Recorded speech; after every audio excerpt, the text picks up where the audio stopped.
Welcome to Real Estate Coaching Radio, starring award-winning real estate coaches and #1 international best-selling authors, Tim and Julie Harris. Real Estate Coaching Radio is the nation's #1 daily radio show for realtors who demand authentic, real-time coaching. Get ready for fluff-free, unfiltered, full-strength honesty about what's truly working to get you into action, helping others, and making money now in today's real estate market. Now to our hosts, Tim and Julie Harris. 3, 2, 1, and we're back. And today is a bit of a special edition because we have some interesting information for all of you guys, specifically about whether there's going to be any kind of distressed real estate. And we're talking everything from short sales to REOs and everything in between. And yesterday, and Julie, I know you wrote in our notes to say his name, but we didn't ask his permission to use his name on the podcast. That's okay. Did you say it today on PC? Yeah. Oh, you did. Well, Premier Coaching members, That's Googleable, though. You know who we got this information from. But for those of you on the podcast, we're not going to use his name because he didn't give us permission to basically say, right. Yeah, that's okay. So Premier Coaching members, you know who our source is. The rest of you, well, you're just going to have to trust us that this guy is seen in the industry as probably the #1 expert and has been for as long as we've been in real estate with regards to everything distressed. He's one of these unique people that has connections inside the industry on the broker agent side, but in the government as well, inside the banks, just in the servicers, wholesalers, hedge funds. So when I say this guy's got good perspective, it doesn't get much better than what his perspective is. I'd say, honestly, the only perspective that might be better than his are agents that are actually selling lots of houses in markets where you're seeing a lot of the changes that, essentially nothing's really noticeably changing towards distressed. In other words, there are no markets that are obviously going to be distressed markets anytime soon. But there are markets that are certainly setting the stage for a potential to have more distressed real estate in it, in their markets in, say, the next, I'd say probably 12 to 24 months. And yes, Las Vegas, I'm talking about you. Yeah. So before we get to that, I remind all of you, it's not too late for you to download your real estate treasure map. All you have to do is text 2021 to 855-685-1045.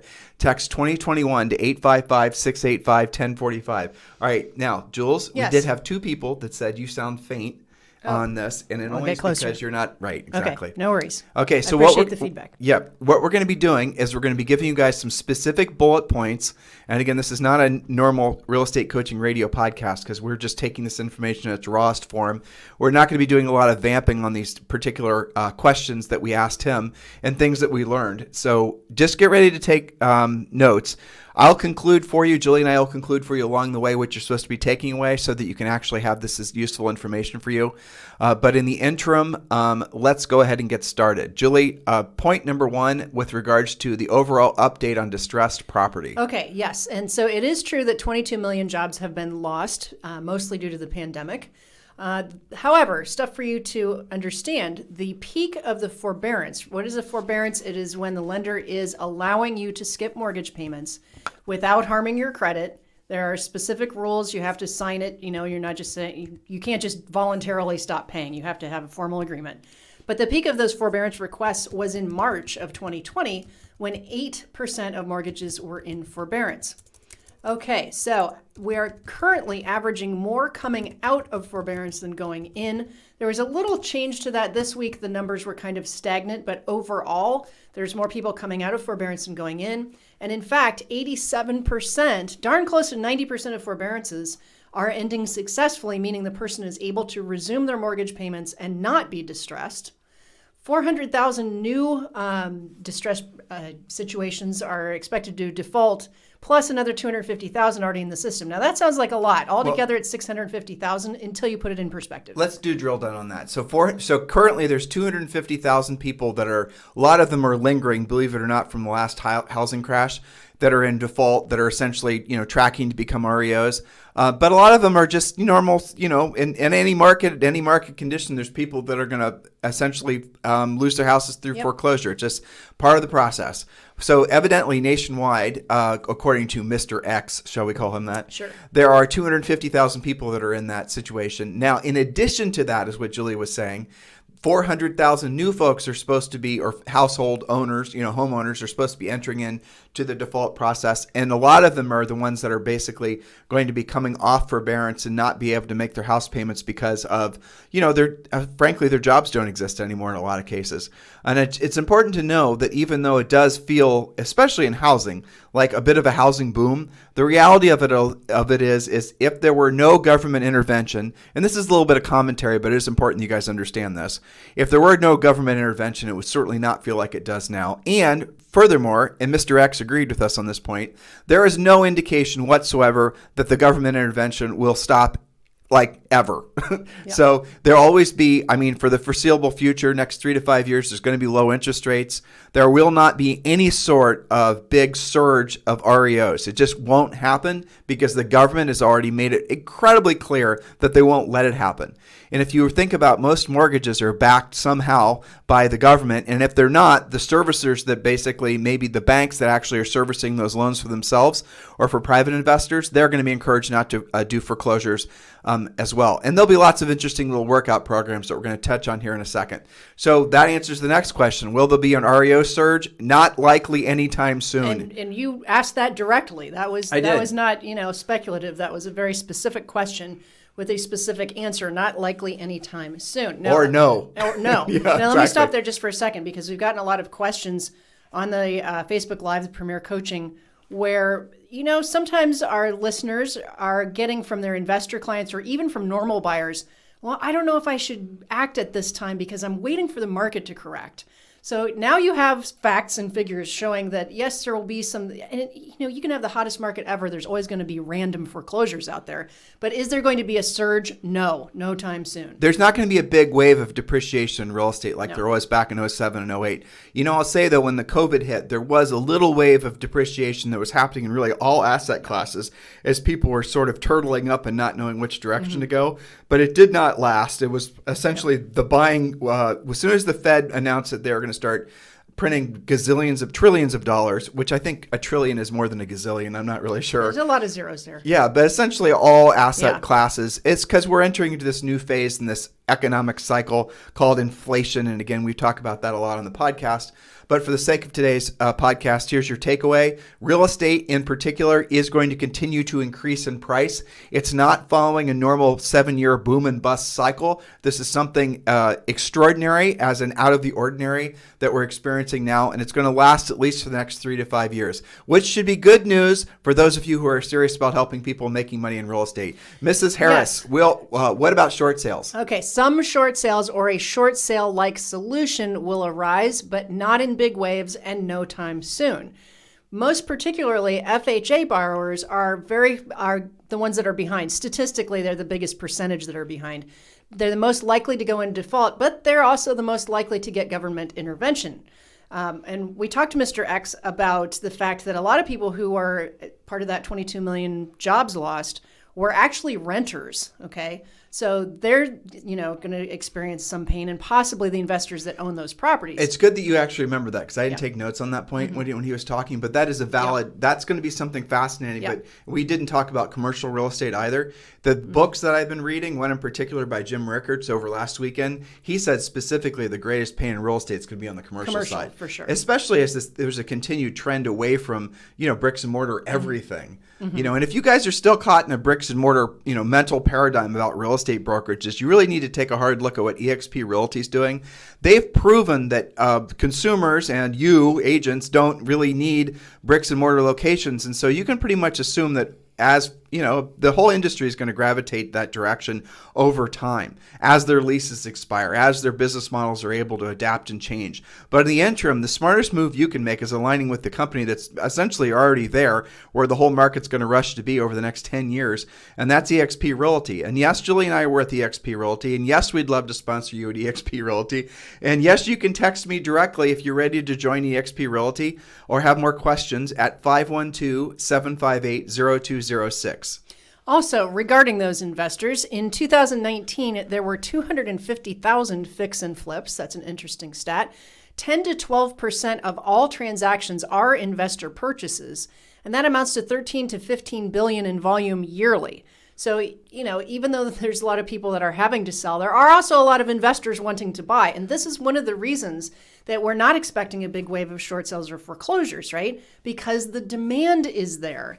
We talked about this with Mr. X, if you recall. He said one of the main differences is when the housing crash happened before, the demand had disappeared because people were seeing prices falling and inventory rising. You remember there were foreclosure tours. People would put there's so much inventory that you get on a bus to go around to see it all. He did say that. He said basically the reason that the market kept on falling last time, well, one of the many reasons was, aside from the people's expectation the prices were going to keep falling, is because the lenders weren't lending and there was too much inventory for sale. Yeah, interest rates were higher then too. Right, and real estate prices were caught in a virtual death spiral. Nothing like that is happening now. Matter of fact, the exact opposite is happening now, and there's no real indications, not even early indications, that this is actually going to change. And to the point that that Mr. X was making and Julie's making, the reality of it is even when there is distressed real estate that comes for sale, for example, these folks that are coming off forbearance, thank you, and can't replace the income necessary to basically make the payment. Those folks are going to have equity in their properties, and they're going to show up even though they're essentially unemployed or underemployed. They're going to show up as a normal seller. They're not going to show up as a distressed seller. So we're teaching you how to go after the folks that are in those situations in our Premier Coaching Program. But those are the very definitions of a perfect seller. They have equity. They're motivated to sell. They're not going to fight with you about price. And did I mention they're motivated to sell, right? Yeah, right. Because they're going to be facing down the possibility that the bank is going to put them into foreclosure. Because once the forbearances, they're not going to be extended forever. At some point, the servicers are going to say, and remember, a servicer is a bank, right? And the servicer service the loans mostly on behalf of the government. That's what a servicer is. So servicer, bank, same thing. So once the servicers essentially say your time has run out on your forbearances, what are you going to do? Then the person's going to have to make a choice. And the banks, and this is what's going to happen, and I think Mr. X was inferring this as well, the banks will then start referring those sellers in many cases to local agents who then will help them get the houses sold in a quick and efficient way. So the seller then has the opportunity to walk away with whatever equity is left in their house. Now, and we're teaching you guys this in our coaching program, but you're going to start stumbling across, depending on your market, more and more folks that are in this situation in your price range too. And you're going to have to know how to explain to them the importance of selling now versus later. Because if they decide to sit in the house and wait the whole process out, they're going to ruin their credit as the bank files foreclosure. Missed payments, the whole thing will make it so they might not even be able to lease something. Yep. But the other thing is their equity is going to disappear, evaporate, as essentially more people, inevitably make the same decision to, not take action and sell the house. And so the sellers that you're speaking with, your centers of influence, your past client types, they might then be forced to sell into a down market, which might happen who knows when. So it's important that you explain or know how to explain, and we're teaching you to do that in our coaching program, the importance of taking urgency and being urgent, and so you can beat the market before it starts to slide down. Yes, and you notice, because I think you watched my Facebook Live today. I did. I put more emphasis than normal on your ability to do a seller's net sheet, because you need to actually show them, if you sell today, I know it's going to be inconvenient to move, and some people have the belief you can stay in your house for a real long time before you get foreclosed on. But remember that the banks like to have equity, and that may not be true in that situation. If you do a net sheet and you show them, hey, you sell today, you're going to walk away with, in some cases, it's hundreds of thousands of dollars. Well, it's enough that they might actually be able to, since they didn't miss any payments, didn't screw up their credit, they're actually going to be able to sell the house, have equity, and buy something else that they can actually afford. Exactly. And for some of you, that means, think of the people moving from California to Nashville, right? What you can buy in Nashville, even though Nashville's had a big run up like everybody else, Nashville's gotten but it expensive. still doesn't even close to compare to, you compare like a $650,000 house in California, you might not even have air conditioning. You move to Nashville, and you spend $350 in cash, you're probably going to be pretty happy. This is a very interesting phenomenon, I think, because before, when prices were falling and people ran out of equity, where was the motivation to move? Right. Okay. Well, now, they have motivation. The servicers and the government created, and many of you, 99% of you weren't in the business back in the crash, but the banks were actually writing checks to these sellers. Well, I mean, essentially these owners that weren't really, the defaulted owners. Exactly. And they're writing checks and giving them Freddie Mac called a graceful exit out of the house.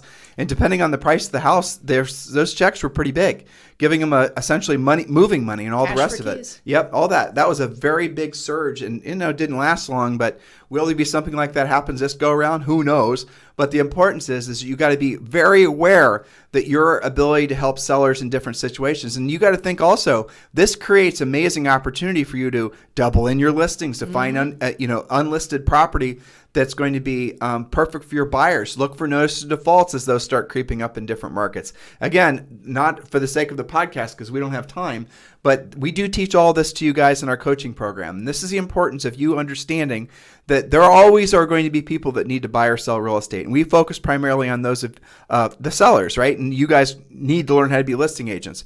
But the biggest opportunities in a transitioning market, as this is a slow to transition market, the biggest opportunities are always on the seller side because they're essentially the last ones to know how to, essentially transact. As their situations change financially, basically, they are probably going to be stuck with agents that don't know how to help them through the various issues that creep up when forbearance runs out, or you're not looking at the ability to maybe, there's so many different scenarios, guys. My mind's just filling with different things you're going to need to learn. But the cool thing about this is if you start learning them before your competition does, you really do have an unfair advantage. Yes, and so do your past clients, your people in your center of influence. By understanding this early enough, they can still walk away with some equity.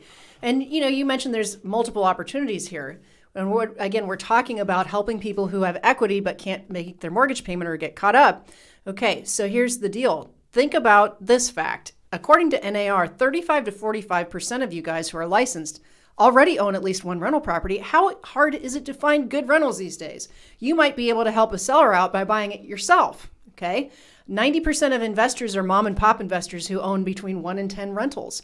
So you can help your past clients. Maybe you can pick up some rentals yourself. There's lots of opportunity here, but only when you're actually communicating and you're finding those people. I guarantee you every single person listening who has any amount of past clients or any, friends and family, there's somebody in that list. There's somebody in your contacts of your phone right now who has equity but can't make their mortgage payment. So we're working with Mr. X and his company to produce a designation. We might not take the form of a designation, but it's an advanced level of education. And they approached us about helping them co-develop this. And the gist of it's going to be is not only are we going to teach you how to have these conversations, we're going to teach you how to seek out the sellers that are in these situations. And you're not going to have, in many cases, any competition because other agents aren't going to know what you know with regards to basically solving a problem that many of these sellers don't even realize they have yet. So this is an interesting opportunity in the marketplace right now. I remember when Julie and I, we were the first national coaching company to start teaching agents how to do short sales. And this was way back in 2007, right? And I remember the first webinar we did, it was 600 people or 800 people were on the webinar. And I was, Julie and I were presenting and the whole thing. We had experts on. It was really, I think we did a great job trying to educate people on short sales. But get this, the number one question when we finally went to look at the questions in the webinar is all the agents were asking, what is a short sale? And it was asked hundreds of times. We weren't looking at the questions because we were just presenting and trying to disseminate the information as efficiently as we could. And I thought to myself, wow, how amazing that so many agents don't know what a short sale is, don't know what distressed real estate is, don't know what a notice of default is, don't know what all these, different, a probate is. We're 14 years later and we can say that again. Because there's a lot of agents that don't. Oh, I know. That really can't accurately tell you the definition of a short sale. Yeah, for sure. And those are the things that they're going to have to know how to do. Because when you walk into a seller's house, the sellers most of them still are going to be in situations where they have plenty of equity and they're going to be able to sell their house. But as the market starts to transition, or here's what's really interesting, in your market, they'll be different. The markets are not all the same. There'll be certain streets where essentially they're harder to sell. There'll be certain communities that maybe we're all essentially dependent on a particular industry that's not as viable as it was before. People always talk about restaurants and whatnot, but have you ever thought about all the other upstream and downstream businesses that are affected by COVID that are essentially just holding on to the government lifeline? And as soon as that runs out, they're going to run out. And what's going to happen to all the employees there? They're going to be let go. And what's going to happen to the communities that were built up in many cases to provide homes for those employees to live next to these industrial areas and, white collar areas? Well, the houses are going to have to be sold. And those houses are then going to they're going to be sold into what will feel then like maybe a buyer's market, because there'll be so many that come for sale. Now, you can have two things can be true at once. You can have a crazy hot seller's market, and at the same time, maybe 45 minutes from that crazy hot seller's market, you can have an absolutely dead flat, buyer's market. And so in those particular situations, are you really only going to know how to help the easy sellers to help, the ones that have tons of equity? You've got to know how to help every seller in every situation, so that when you walk into their the little visual that we give for all of you, is you're a doctor, right? And you're a mobile doctor, an old school, old-fashioned doctor, and you're walking into someone's house. And you need to be able to solve multitudes of problems, not just basically, stitches. You need to know how to solve for all kinds of issues and have all kinds of different remedies and solutions to all kinds of different problems you might face when you walk past that threshold. But that's not the case with most real estate agents. Most real estate agents, you guys have no real deep skill set on how to solve anything other than how to make a TikTok video. And yes, I'm trying to be a bit of a smart ass. Or how to choose a contract. Right. You guys get the idea. Right? The skill set that was necessary in a seller's market is nothing like the skill sets necessary in a transitioning market, let alone a buyer's market. And like I said, and I want to make this very clear, in no way are we predicting there's going to be some precipitous drop in home prices. In no way are we expecting there to be anything other than continued inflation or appreciation in real estate. But we are expecting that the agents who are really smart and business-minded are going to get ahead of the next curve, even if it happens slowly. It's a slow, meandering curve. Get ready for it and get educated for it, because you're going to walk tomorrow. You watch. You're going to get a call from somebody, your old best friend from high school, and they're going to tell you they lost their job. They're going to tell you that they haven't made a payment. Their forbearance runs out in 30 days. You're going to listen to today's podcast, and you're going to at least have some direction on what you're supposed to be doing. Or you're going to get a call 6 months from now, and that same person's going to say they listed and sold with somebody else because you didn't necessarily have the skill set. Or even worse, they didn't do anything and they lost the house to foreclosure, and now they're really down in the dumps because they'd have no money, no credit, no job, Should nothing. have acted sooner. Right, exactly. Because you weren't there to help them solve the problem, because you weren't willing to learn what it took to help solve people with a multitude of problems. Again, it's malpractice not to know how to solve a whole variety of people's problems. So this is what's coming. It's inevitable. It's going to be a slow, meandering, change of direction. But in every market, you're going to see, again, just to make this point really clear. I remember very clearly when Julie and I sold real estate. And we sold real estate. It was always, pretty much in every market we sold, it was always essentially a neutral market, or it was a buyer's market. It was never a seller's market. We maybe had, in our whole career of selling thousands of homes, we maybe had, I think, probably less than 20 times where it was pick a contract. Right? Yeah, I can name like maybe 6 or 10 streets that were hot in 43214 because, the type of house and neighborhood. But nowhere else. But no, really nowhere else. I mean, I remember when things were even a balanced market, which was fairly comfortable. That's like 90 days on the market. One contract sells for a little bit less from list. Not multiple contracts. It's okay. Stuff still sold. But I don't know if you remember, we went on appointments sometimes. I remember Galloway, Ohio was one of these places. Yeah.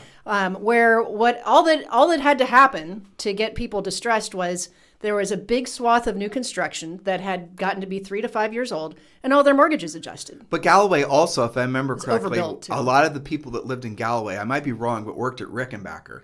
And Rickenbacker was a military air base, but they also leased out some of the capacity to private industry.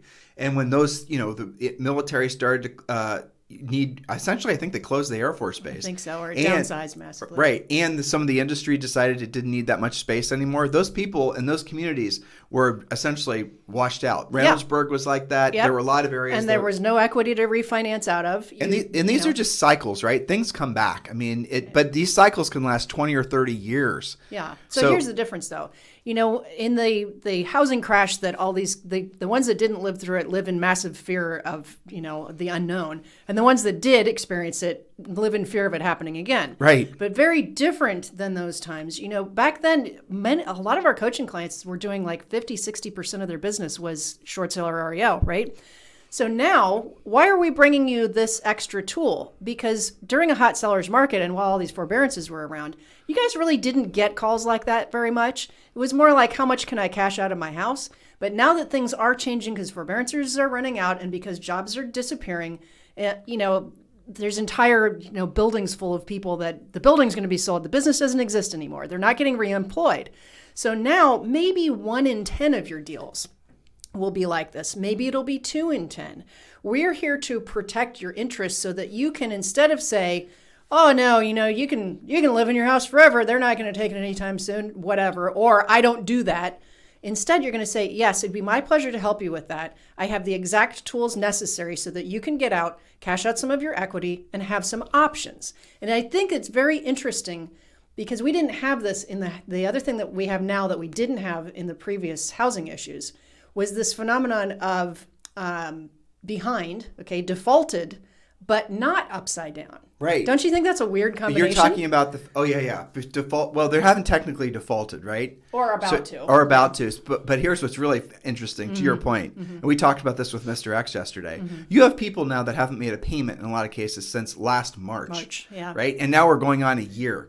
Will those forbearances run out? They might. Will the government continue with them? I don't know. But you have people effectively that have been living in their houses for free. And you asked the question of Mr. X whether that people are going to start getting wise to the fact they can stay in their house and not have to make a payment. Their creditors not adversely affected. Why wouldn't more people do this? And he actually said that was a concern of the legislatures, the government, of people that were putting these things in place. But he said they've seen no indication that that's actually a trend. Yeah, I was encouraged by that. And that's at the top of the podcast, those stats that we threw out, that there are more people coming out of forbearance than going into it right now. And that 87% of the time, I was surprised that it was that high, to be honest with you. But they could change. Yeah. So right now, 87% of them are coming out of forbearance. They're getting, maybe they're not paying off the amount that they put in forbearance, but they're at least getting back to making their mortgage payments. So to your point, well, why did you just say that? Because very rarely does a forbearance make you pay off the missed payments. Well, the lenders try to. Yeah, but it's not. But that's specifically against the act that was put in place that prevented them from doing it. They just tacked the missed payments on at the end. Well, I was trying to clarify. Getting out of forbearance does not equal having to pay it all back all of a sudden. All they want you to do really is resume, and the act actually says that your payment will resume at its previous payment amount. They're not messing with that. They're not making you refinance. They're not doing anything like that. They're not throwing you into a loan mod. You're just resuming your payments. That's it. And 87% of the time, people have been able to do that. So I think that's good news, at least for now. That's how we're tracking. I've seen this actually with some of our coaching clients. I've read this on our private Facebook page. They were in forbearance. The forbearance basically came to an end. The bank asked them if they wanted to continue the forbearance or asked them if they wanted to refinance at the now lower rate. That's pretty awesome. Right. That's a good thing. Yeah, this is completely different back in 07, Oh my 08, gosh, 09. is it ever different? No. The banks were like, pay or get out. Yeah. We'll be at your door. Right. And the banks were, in a lot of cases, rushing to foreclose because there was still equity. Yeah. So if they foreclosed, they'd actually make money on the transaction. Anyway, these are all, walking down a... so these times do not equal those times. No, and exactly. I sense there's so much agent fear and trepidation about that. It's totally different circumstances. Yeah, but there's no underlying stuff. There should be, though. There should be. If you're feeling fear of it happening again, it's probably because you're not prepared for harder times, right? That's the reason you're fearful, because you don't have enough steaks in the freezer. Yeah, and harder times to them is a completely different ometer, right? Right. Harder times to them, they're shocked if something doesn't sell in 2 weeks. Right. It's like, oh my gosh, what's happening to the market? Okay, so remember that you run through cycles. What usually happens first is you stop getting multiple offers. Then you stop getting a lot of appreciation. That doesn't mean things aren't selling, but that is an indication that that salesometer is moving towards the middle where it's balanced. And then maybe in some markets we'll go towards a buyer side. We did that presentation, I forget for what brokerage or association 2 years ago. Remember that? The cycles of the market? I think we did both Hawaii and Manhattan. Yeah, we should dust that off because that was good content. You just reminded me of that. The stages. Right, the stages. Yeah. But here's the thing that's also interesting. There was a report that came out 3 days ago that said there's a historical low of inventory for sale right now. So there is absolutely no indication that there's going to be any kind of precipitous, devaluation of home prices, or there is no bust, guys. So those of you who are sitting on dry powder hoping that somehow miraculously you're going to be able to pick things up at wholesale prices, there's just no reason to believe it's going to happen. Nope. So that cycle is, the government won't let it happen again, and market forces won't let it happen again. But in the interim, you still need to learn how to have different skill sets so you can help different people in different problems. And we didn't even talk about another huge advantage and opportunity, and I need to go on my next Zoom, but that's simply with the fact that you could be buyers, right? So if you knew of homes that were coming for sale because there are situations like we just described, wouldn't that be an awesome opportunity for you to really front run possible future listing inventory for the sake of putting your buyers into homes? Oh, yeah. Guys, education, knowledge is, this, right? Education, knowledge is power. And the knowledge and the education, frankly, that you needed during a crazy seller's market is not the same that you need in a transitioning market. And even if you see no indication in your market that this is happening, look overall in your overall market. Look in your overall MLS and start looking for those little cracks that start to happen. It's the whole seismologist analogy. The little cracks that happen, little murmurs and little movements in the earth before an earthquake, right? And a seismologist will know based on the intensity of the cracks and the deepness of all that stuff, right? They're going to be able to accurately predict more or less how big the big one's going to be, the earthquake that's coming. Well, right now we gave you all the early indications. We promise you that we'll always do that. We always have done that for the real estate industry. And we're just seeing tiny, tiny, tiny little cracks. Nothing big, nothing for you to, overly worry. But do be prepared mentally and emotionally, so then you're not caught by surprise financially. There's a good way to end the show today. That's right. So if you guys if you need to get a hold of us for anything, text me directly at 512-758-0206. 512-758-0206. You have a fantastic day. We'll talk with you on the show tomorrow. This program has been a presentation by Tim and Julie Harris, Real Estate Coaching. For more information on our real estate coaching and training programs, visit our website at timandjulieharris.com. Remember to tune in weekdays at noon for upcoming shows, and until next time, thank you for listening to Real Estate Coaching Radio with Tim and Julie Harris.